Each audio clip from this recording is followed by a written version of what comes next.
নমস্কার বন্ধুরা, Moumita dream kitchen and blog চ্যানেলে সবাইকে স্বাগত আর ভালোবাসা জানিয়ে আজকের ভিডিওটি শুরু করছি।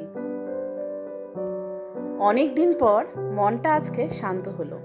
কিছুদিন যাবৎ আমাদের দেশে একের পর এক যে ঘটনাগুলো ঘটে চলেছে, তাতে করে আমরা দেশবাসী কিন্তু কেউই মানসিকভাবে সুস্থ নই।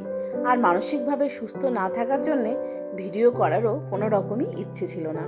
তো আজকের দিনটা একটু মানসিকভাবে শান্তি পেলাম যে আপাতত যুদ্ধটা কমে গেছে। তো আমাদের দেশের সৈনিকদের জন্য এই কয়দিন আমি ঠাকুরের কাছে প্রার্থনা করেছিলাম।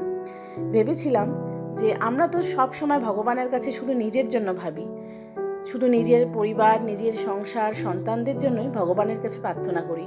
কিন্তু এই কয়েকটা দিন আমি শুধু আমাদের দেশের সৈনিকদের জন্য, বীর যোদ্ধাদের জন্য ঠাকুরের কাছে প্রার্থনা করেছিলাম।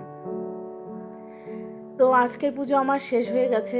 তো আজকে সানডের সকাল, তো সবাই মিলে আমাদের সকালের ব্রেকফাস্ট হয়ে গেছিলো। টিভি দেখছে, আর টিভির সব সময় টিভির দিকে আমাদের নজর।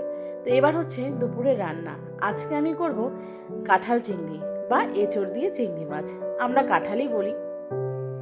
এবারে একটা কড়াইয়ে জল দিয়ে তারপর কিন্তু কাঁঠালগুলোকে একটু সেদ্ধ করতে বসিয়ে দিলাম, আর ঢাকনা দিয়ে ঢেকে দিয়েছি। খুব তাড়াতাড়ি সেদ্ধ হয়ে যাবে।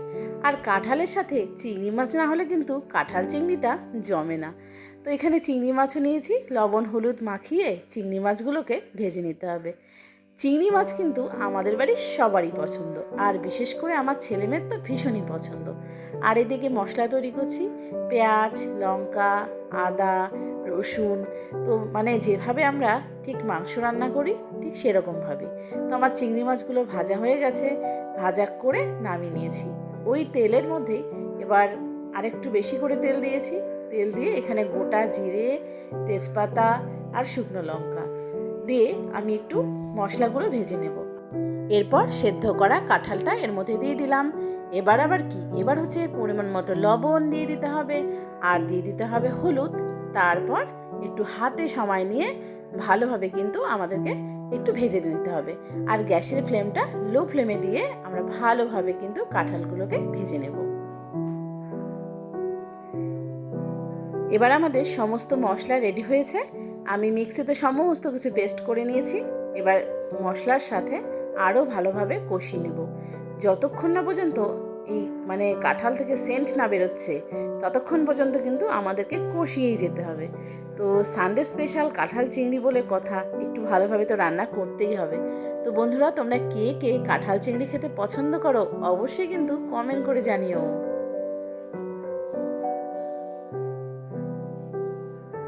এবারে দিয়ে দিচ্ছি জিরে গুঁড়ো, ধনে গুঁড়ো একটু বেশি বেশি করে দিয়ে দিচ্ছি, আর বাড়িতে তৈরি করা মশলা, লঙ্কার গুঁড়ো, আর একটু সামান্য পরিমাণ হলুদ আগে তো দিয়েছিলাম, আবারও দিলাম। তো দিয়ে আরও ভালো করে কিছুক্ষণ নাড়াচাড়া করে কষিয়ে নিতে হবে। আর এখানে কিন্তু অবশ্যই একটু গরম জল ইউজ করতে হবে, ঠান্ডা জল কিন্তু কখনোই দেওয়া যাবে না। আর তেলের পরিমাণটা তো একটু বেশি লাগবে।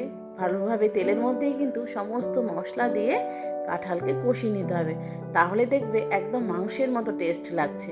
তো তারপর কিন্তু আমি জল দিয়েছি, উষ্ণ গরম জল। জলটা ফুটে উঠলে দিয়ে দিলাম ভেজে রাখা চিংড়ি মাছগুলো। আর এই চিংড়ি মাছ দিয়ে কাঁঠাল আমার বাড়ির সবারই পছন্দ, বিশেষ করে আমার ছেলে মেয়ে তো ভীষণ পছন্দ করে। আর সবশেষে দিয়ে দিলাম গরম মশলা, আর দিয়ে দিয়েছি একটুখানি ঘি, তবে ঘিটা দেখানো হয়নি। তো একটুখানি ঘি আর গরম মশলা দিয়ে আরও কিছুক্ষণ নাড়াচাড়া করে ঢেকে দিলাম। আর চলে এলাম একটু রেস্ট নিতে। এই যে ছোটু স্নান টান করেছে, ছোটু এখন খাবে। আর এই যে আমার মাস্টার মশাই টিভিতে নিউজ দেখতে ব্যস্ত। তো আমিও একটু রান্না করতে করতে ক্লান্ত হয়ে গেছিলাম, তো আমিও ওদের সাথে বসে একটু নিউজ দেখছি। তো ছুটির দিনে বাড়িতে সবাই মিলে একসাথে থাকলে আনন্দও হয়। আর ছুটির দিন বলে না, আমরা বাড়িতে যখন একসাথে থাকি সবাই মিলে একটু আনন্দ মজা করেই থাকতে ভালোবাসি। তো আমার রান্না কমপ্লিট, এখন সবাইকে খেতে দেবো। এই দেখো বন্ধুরা, ইয়াম্মি কাঁঠাল চিংড়ি রেডি। তো সানডে বলে কথা, তো একটা দিনই আমার মাস্টারমশাই বাড়িতে থাকে, আর না হলে তো সেই তাড়াহুড়ো করে সকালবেলায় বেরিয়ে যায়, আর ও সেভাবে কিছু খেতে পারে না। সকালবেলা ওই 9:30টার মধ্যে বেরিয়ে যায়, তখন আর কি খাবে।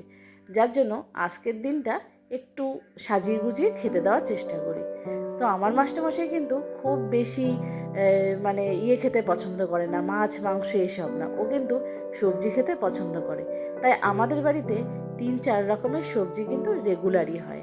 আর তার সাথে মাছ হোক, মাংস হোক, যেটাই হোক সেটা তো হবে, কিন্তু সবজি আমাদের থাকতেই হবে। মোটামুটি 3-4টে সবজি আমাদের থাকবে, আর শাক কিন্তু অবশ্যই। তো আজকে আমি সানডে স্পেশাল এরকম লাঞ্চের থালিটা সাজিয়েছি। আর সবশেষে দিয়ে দিলাম 1 বাটি টক দই, আর দিয়ে দিচ্ছি একটা রসগোল্লা। তো বন্ধুরা, আমার এই আজকে সানডে স্পেশাল লাঞ্চের থালি আর কাঁঠাল চিংড়ির রেসিপিটা তোমাদের কেমন লাগলো অবশ্যই কমেন্ট করে জানিও। আর ভালো লাগলে একটু লাইক কমেন্ট করতে ভুলবে না। থ্যাংক ইউ, আবার দেখা হবে।